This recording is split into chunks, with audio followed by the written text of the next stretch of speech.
കഴിഞ്ഞ 2 ദിവസങ്ങൾ ഏപ്രിൽ 28-29 തീയതികളിൽ വർക്കല ശിവഗിരിയിൽ താമസിക്കുന്നതിനും അവിടെയുള്ള ചില ചടങ്ങുകളിൽ പങ്കെടുക്കുന്നതിനും എനിക്ക് ഭാഗ്യമുണ്ടായി.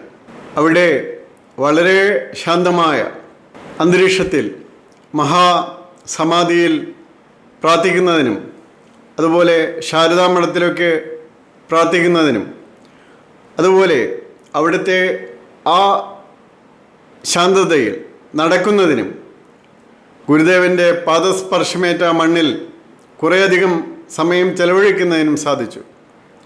അതോടൊപ്പം ഗുരുദേവൻ്റെ ഇപ്പോഴത്തെ പ്രതിനിധി ആയ ധർമ്മസംഘം പ്രസിഡന്റ് ബ്രഹ്മശ്രീ സച്ചിദാനന്ദ സ്വാമിജിയുമായും മറ്റ് സ്വാമിജിമാരുമായും സംസാരിക്കുന്നതിനും അതുകൂടാതെ അവിടെ 64ാമത് ശ്രീനാരായണ ധർമ്മമീംസാ പരിഷത്തിൻ്റെയും 114ാമത് ശ്രീ ശാരദാ പ്രതിഷ്ഠാ വാർഷികത്തിൻ്റെയും ഗുരുധർമ്മ പ്രചരണ സഭയുടെ പഠന ക്ലാസ്സുകളുടെ ഉദ്ഘാടനത്തിൻ്റെയും ചടങ്ങുകളിൽ പങ്കെടുക്കുന്നതിനും എനിക്ക് സാധിക്കുകയുണ്ടായി. ഇത് വളരെ സന്തോഷം നൽകുന്ന ഒരു കാര്യമാണ്. അവിടെ ആശംസ അർപ്പിക്കുക മാത്രമല്ല, അവിടെ ഉണ്ടായിരുന്ന ഒരു പുസ്തക പ്രകാശനത്തിൽ അഭിവന്ദ്യ ശ്രീ വർഗീസ് മാർ കുർലോസ് തിരുമേനിയിൽ നിന്നും ശ്രീനാരായണ ഗുരുദേവ ദിവ്യ ലീലാമൃതം വോളിയം 2 ഈ ഗ്രന്ഥം രചിച്ചത് ബ്രഹ്മശ്രീ ഡോക്ടർ സച്ചിദാനന്ദ സ്വാമിജിയാണ്. ഈ ഗ്രന്ഥം വാങ്ങി പ്രകാശനം നടത്തുന്നതിനുമുള്ള വളരെ വലിയ ഭാഗ്യമാണ് എനിക്ക് ലഭിച്ചത്. ഞാൻ പലപ്പോഴും ഇതുപോലെ മഠാധിപതികളുമായി കാണാറുണ്ട്. രാമകൃഷ്ണാശ്രമം മഠാധിപതി, അദ്ദേഹവുമായി സംസാരിക്കാറുണ്ട്. മോക്ഷ വൃദ്ധാനന്ദ സ്വാമിജിയെ കണ്ട് പലപ്പോഴും സംസാരിച്ചിരിക്കാറുണ്ട്. അതുപോലെ കഴിയുമ്പോൾ അമൃതാനന്ദമയി മഠത്തിൽ പോയി അമ്മയെ കണ്ട് ദർശനം നടത്താറുണ്ട്, സംസാരിക്കാറുണ്ട്.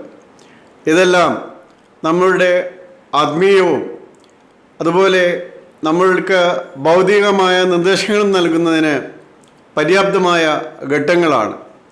എനിക്ക് ശിവഗിരിയെ സംബന്ധിച്ചൊരു കാര്യം പ്രത്യേകിച്ച് വർക്കല നിവാസികളോട് പറയാനുള്ളത്, വർക്കല നിവാസികൾ അവരുടെ യുവജനതയെയും കുട്ടികളെയുമെല്ലാം കൂടുതലായി ആശ്രമത്തിലേക്ക് മഠത്തിലേക്ക് വിടണം.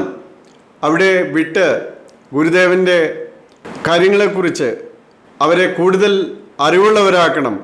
അത് ആഴ്ചയിൽ ഒരു ദിവസമെങ്കിലും അത് ഒരു നിത്യചര്യയുടെ ഭാഗമായി എടുക്കണം എന്നുള്ളതാണ്. കാരണം വിവിധ ജില്ലകളിൽ നിന്നുള്ള നിരവധി പേരെ എനിക്ക് അവിടെ കാണാൻ സാധിച്ചു. പക്ഷെ വർക്കലയിൽ നിന്നുള്ളവർ വളരെ അപൂർവമായിരുന്നു. അതുകൊണ്ടാണ് മുറ്റത്തെ മുല്ലയ്ക്ക് മണമില്ല എന്ന് പറയുന്നത് പോലെയാണോ വർക്കലക്കാർ അത് ചെയ്യുന്നത് എന്ന് എനിക്കറിയില്ല. പക്ഷേ അവരുടെ യുവതയും കുട്ടികളുമാണ് അവിടേക്ക് കൂടുതൽ വരേണ്ടത്. അവിടെ വന്ന് ഗുരുദേവനെ കൂടുതൽ അറിഞ്ഞ് വർക്കല ശിവഗിരി എന്ന് പറയുന്ന ആ സംഭവം ലോകം മുഴുവൻ അറിയപ്പെടുന്നതാണ്. അത് അവരുടെ യുവതയെയും കുട്ടികളെയും അതിൻ്റെ പ്രാധാന്യത്തെക്കുറിച്ചും അവിടെ പോയി അവിടെ നിന്ന് കിട്ടുന്ന അറിവുകളെ സംശീകരിച്ച് അവരുടെ ജീവിതത്തിലേക്ക് പകർത്തുകയും ചെയ്യാനായിട്ടുള്ള ശ്രമങ്ങൾ കുറച്ചുകൂടി നടത്തണം എന്നാണ് ഈ അവസരത്തിൽ എനിക്ക് പറയാനുള്ളത്.